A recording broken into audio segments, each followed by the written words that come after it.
اعوذ باللہ من الشیطان الرجیم بسم اللہ الرحمن الرحیم یا بنی اسرائیل، اے بنی اسرائیل، اے یعقوب علیہ السلام کی اولاد، اذکروا، یاد کرو، نعمتی، میرے احسان کو، التی، جو کہ انعمت، میں نے کیے، علیکم، تم پر، وانی، اور یہ کہ میں نے فضلتکم، بڑائی دی تم کو، علی العالمین، تمام عالم پر، واتقوا، اور ڈرو، یومن، اس دن سے، لا تجزی، کہ کام نہ آئے، نفس، کوئی شخص، عن نفس،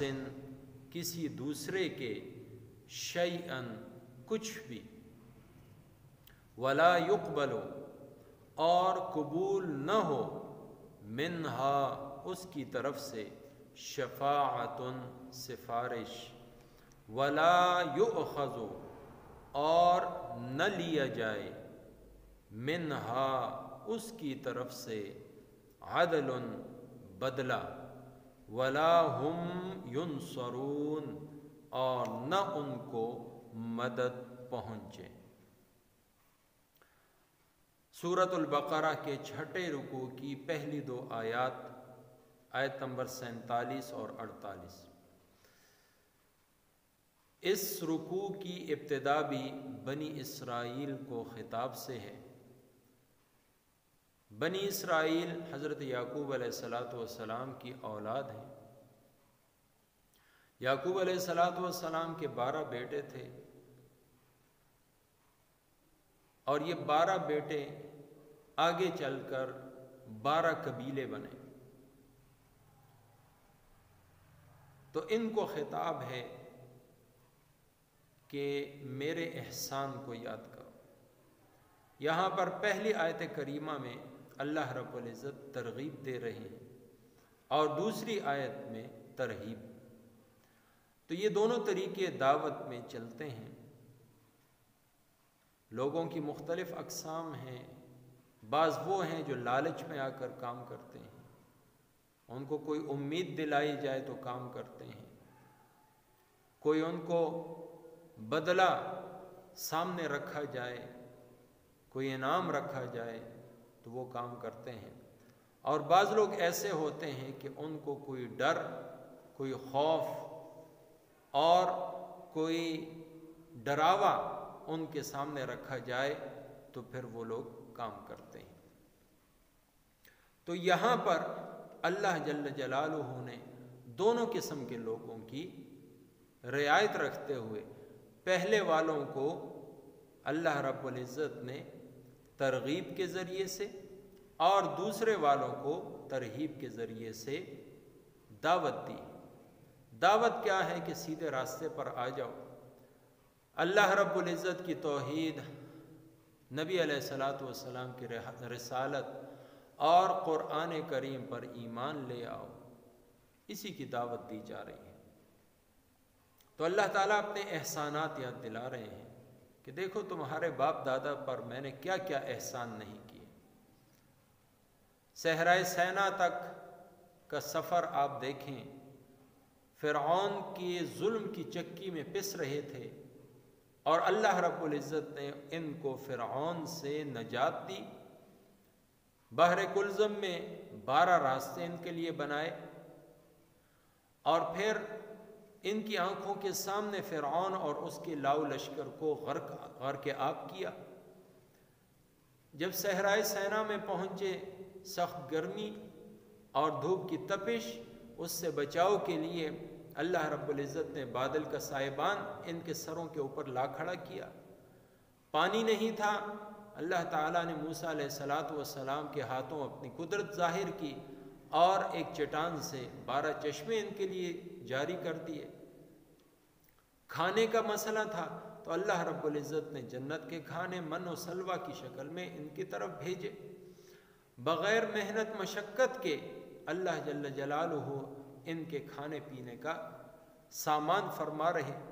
تو دیکھو یہ احسانات، پھر اس کے ساتھ ساتھ 4000 انبیاء اللہ رب العزت نے بنی اسرائیل میں عیسیٰ علیہ السلام تک بھیجے، یہ کیا کوئی کم شرف ہے؟ پھر ان انبیاء میں سے کئی رسول بھیجے جن کے اوپر نئی شریعت، نئی کتاب، صحیفے نازل ہوئے۔ 3 بڑی کتابیں ساری بنی اسرائیل کو دی گئیں، تورات شریف، زبور شریف اور انجیل شریف، یہ ساری بنی اسرائیل کے پیغمبروں پر نازل ہوئی۔ تو دیکھو یہ کتنے احسانات ہیں۔ تو یہاں اللہ رب العزت اپنے احسانات یاد دلا کر ان کو راہ راست پر آنے کی دعوت دے رہے ہیں۔ اور دیکھیں یہ تو دنیا کا ایک دیکھا بھالا اصول ہے، مشاہدے کی بات ہے کہ انسان کا کسی کے ساتھ اچھا معاملہ ہو، احسان والا معاملہ ہو، تو وہ شخص اپنے محسن کا بہت زیادہ شکر گزار، دل سے اس کی قدر دانی کرنے والا ہوتا ہے۔ بلکہ انسان تو انسان، حیوانات میں بھی اس چیز کا مشاہدہ کیا جا سکتا ہے۔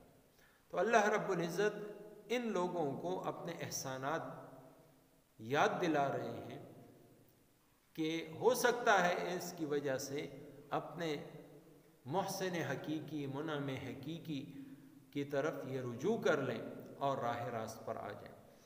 پھر دوسری بات اسی آیت میں اللہ تعالیٰ نے فرمائی کہ وَأَنِّي فَضَّلْتُكُمْ عَلَى الْعَالَمِينَ، جہان والوں پر میں نے تمہیں بڑائی دی، فضیلت دی، بلند رتبہ دیا، رفعت دی، فوقیت عطا کی۔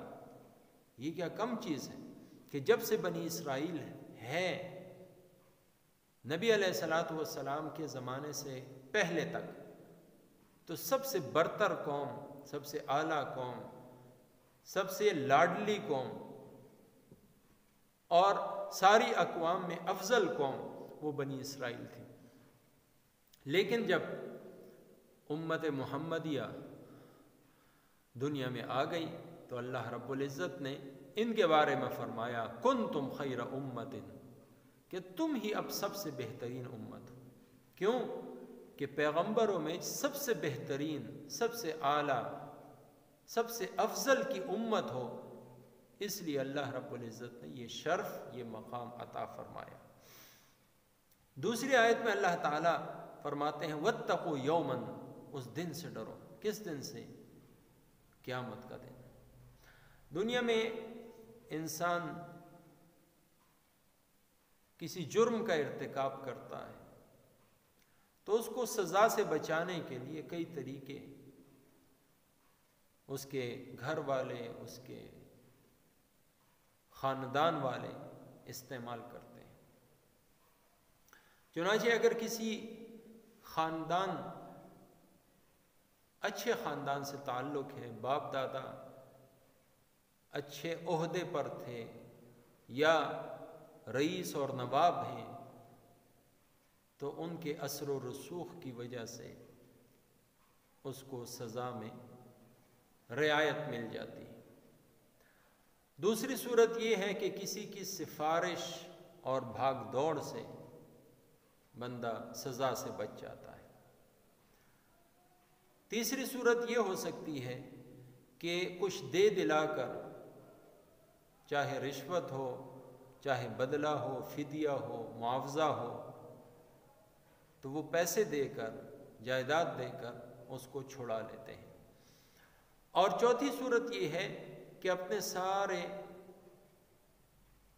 اقربا کو، جاننے والوں کو اکٹھا کر کے زبردستی اس کو چھڑا لیتے ہیں۔ یہ 4 طریقے رائج۔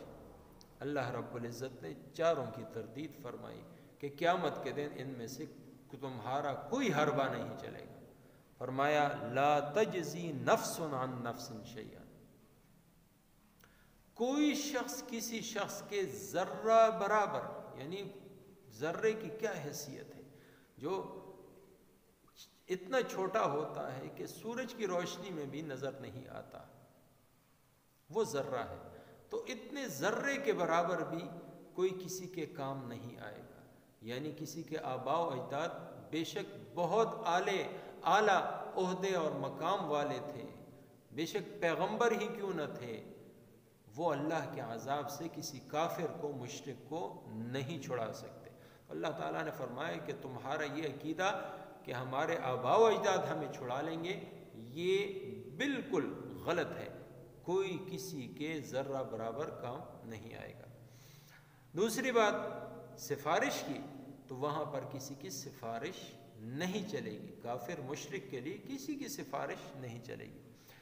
تیسری بات کہ وہاں پر کچھ دے دلا کر چھڑا لیں، تو وہاں تو یہ دنیا کے سکے، سونا چاندی، ہیرے جواہرات، یہ تو وہاں چلتے ہی نہیں، تو یہ وہاں پر دے کر تم کسی کو چھڑا بھی نہیں سکتے۔ وہاں کا سکہ وہ تو ایمان ہے، نیک اعمال ہیں، اگر وہ سکہ ہے تو وہ وہاں چل سکتا ہے، باقی دنیا کا مال اسباب جس کو اللہ تعالیٰ ثمن قلیل کے فرما رہے ہیں، وہ وہاں پر نہیں چلے گا۔ تو کوئی کسی قسم کا بدلہ، فدیہ، معاوضہ دے کر کوئی کسی کو نہیں چھڑا سکتا۔ اور چوتھی بات کہ سارے مل کر اس کو چھڑا لیں، تو یہ تو عجیب بات ہے۔ اللہ رب العزت کے مقابلے میں کس کی مجال، کس کی کیا، ساری کی ساری مخلوقات مل کر بھی اس کو نہیں چھڑا سکتی جو اللہ کی پکڑ میں آ گیا۔ تو ان چاروں باتوں کی یہاں پر اس آیت میں تردید ہوئی۔ تو اس لیے واتقوا یوما، اس دن سے ڈرو کہ نہ تو تمہارے کام کوئی آ سکتا ہے، نہ تمہاری کوئی سفارش کر سکتا ہے، نہ تمہارے لیے کوئی معاوضہ اور فدیہ دے سکتا ہے، اور نہ ہی تمہیں اللہ کے عذاب سے کوئی چھڑا سکتا ہے۔ تو یہ ترغیب اور ترہیب کا انداز قرآن کریم نے بنی اسرائیل کو دعوت دینے کے لیے ان پہلی 2 آیات میں استعمال فرمایا۔ اللہ تعالی ہمیں قرآن و سنت خیر الانام سمجھنے، سیکھنے، عمل کرنے، پھیلانے کی توفیق عطا فرمائے۔ ترجمہ ایک مرتبہ دوہرا لیتے ہیں۔ یا بنی اسرائیل، اے بنی اسرائیل، اذکروا، یاد کرو، نعمتی، میرے احسان کو، التی، وہ جو میں نے، انعمتو، تم پر انعمتو کیے میں نے، علیکم، تمہارے اوپر، وانی، اور یہ کہ میں نے، فضلتکم، فضیلت دی تم کو، علی العالمین، تمام عالم پر، واتقوا، اور ڈرو، یومن، اس دن سے، لا تجزی، کہ کام نہ آئے، نفسن، کوئی شخص، عن نفسن، کسی شخص کے، شیئن، کچھ بھی، ولا یقبلو، اور قبول نہ ہو، منہا، اس کی طرف سے، شفاعت، سفارش، ولا یؤخذ، اور نہ لیا جائے، منہا، اس کی طرف سے، عدل، کوئی بدلہ، ولا هم ینصرون، اور نہ ان کو مدد پہنچے، وما توفیقی الا باللہ۔